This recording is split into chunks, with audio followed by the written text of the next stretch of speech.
Hello viewers, আসসালামু আলাইকুম। আপনারা যারা লাভা পিএস বা লাভা পিএসের আশেপাশে থাকেন বা লাভা পিএস আপনাদের যাদের আসা যাওয়া থাকে, তারা হয়তো বা অনেকেই আপনারা এই ভবনটি দেখে থাকেন। বাট অনেকেই হয়তো বা এই ভবনটির ভিতরে আপনারা প্রবেশ করেননি বা জানেন না এই ভবনটির ভিতরে একটা উন্মুক্ত একটি ছাদ আছে, যার কারণে আপনাদের নিয়ে চলে আসলাম এই ছাদের ওপরে।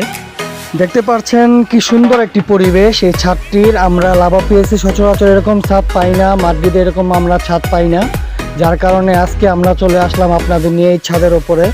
ছাদটি আপনারা দেখতে পারেন, এসে উপভোগ করতে পারেন, আপনারা সময় কাটাতে পারেন। অনেক সুন্দর বাগান আছে চারিদিকটায়। তাছাড়া আপনাদের নিয়ে একটু সামনের দিকে আমি একটু পরে যাব, দেখতে পাবেন সেই দিকটাতে রেস্টুরেন্ট আছে।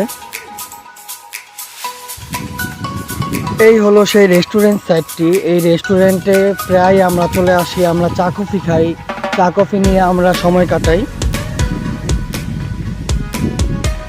তাছাড়া একটু ভিতরের দিকটা আপনাদের দেখানোর চেষ্টা করি। এই ভবনটি হলো একটি বিব্লিওথেকা। বিভিন্ন বইসহ এখানে আপনারা ইন্টারনেটে কম্পিউটারের মাধ্যমে আপনারা বিভিন্ন বই, বিভিন্ন কিছু আপনারা সার্চ করতে পারেন, দেখতে পারেন।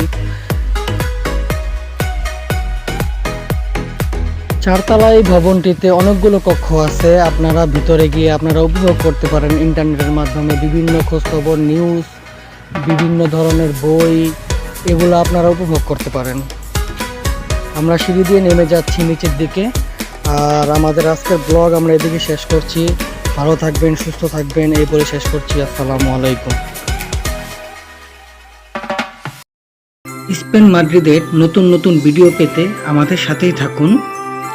সাবস্ক্রাইব করুন, বেল বাটনটি ক্লিক করে লাইক, শেয়ার অ্যান্ড কমেন্টস করুন।